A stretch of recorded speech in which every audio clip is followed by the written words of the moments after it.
मुक्तदी दुरूद में था कि इमाम ने सलाम फेर दिया। मुक्तदी जमात के अंदर दुरूद शरीफ पढ़ रहा था, अभी दुआ नहीं पड़ी थी कि इमाम साहब ने सलाम फेर दिया, तो मुक्तदी क्या करेगा?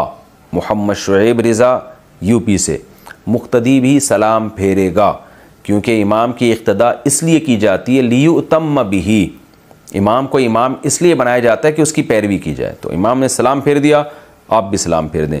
अलबत्ता अगर आपने अत्तहियात ही कंप्लीट नहीं की है और फिर इमाम ने सलाम फेर दिया, तो आप जल्दी से अत्तहियात कंप्लीट करें और फिर आप सलाम फेरें, क्योंकि जैसे इमाम को फॉलो करना वाजिब है, ऐसे ही अत्तहियात को कंप्लीट करना भी वाजिब है। तो दोनों बातों पर अमल करें, जल्दी से अत्तहियात पढ़ लें और सलाम फेर लें।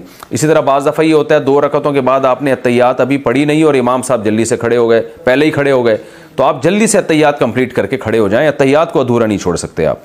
किसी ने छोड़ दिया तो नमाज उसकी हो गई, क्योंकि इमाम के पीछे सद्दा साहब वाजिब नहीं होता, यदि गलती से या भूले से अगर छोड़ दिया, लेकिन छोड़ना सही नहीं है।